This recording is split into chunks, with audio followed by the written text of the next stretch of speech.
Wholeness and Balance Vibrations YouTube family, Resistance family, Secret Energy. It's a wonderful time. I just wanted to get on this camera really briefly to talk about something very special. Today we're going to actually talk about chakras. For those of you that don't know me, my name is Sevan Bomar. I'm the developer of Secret Energy and also author of the book, The Code to the Matrix, which you can check out on the internet free. And so this is a big thing. This is about how you get yourself back into balance, harmony, and actually activate your power and energetic centers and where all that really comes from.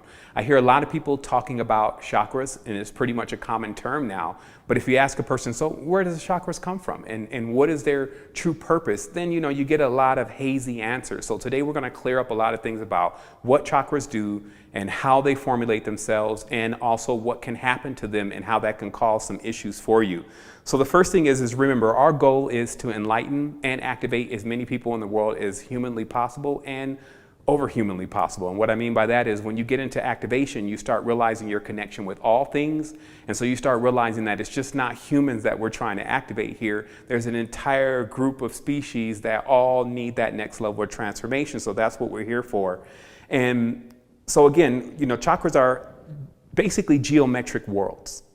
They exist not only simultaneously on the astral level, but they also exist in the physical. And that physical can be seen as your organs in your body.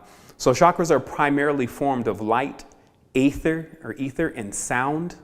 And when that comes into coagulation, then it comes out physically as an organ. So that's why you find that all chakras are actually connected to specific organs.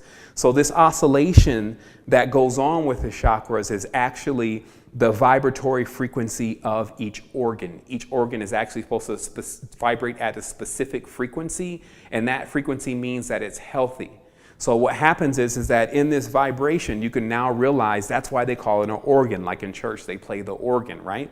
So chakras in the body begin to develop the moment that you're born. And for example, the root chakra is developed between the age of 1 and 7 years old. So all your memories and your experiences are actually encoded and stored inside of your chakras as a form of energy. So as you get older, you actually continue to develop more chakras, and those chakras develop themselves off of the previous chakra. So when you have when you experience something negative, what actually occurs is that it begins to slow down the chakra. And this actually begins to slow down the frequency of the particular organ. And this causes somewhat of a domino effect within the body. So in a nutshell, this actually leads to generally sickness. This could be mental, spiritual, physical sickness. And one of the major issues that actually occur is an inability to activate into higher levels and higher states of potential. And the reason for this is because once the chakra centers begin to slow down and they're not vibrating, they're not able to reach what we call high spin.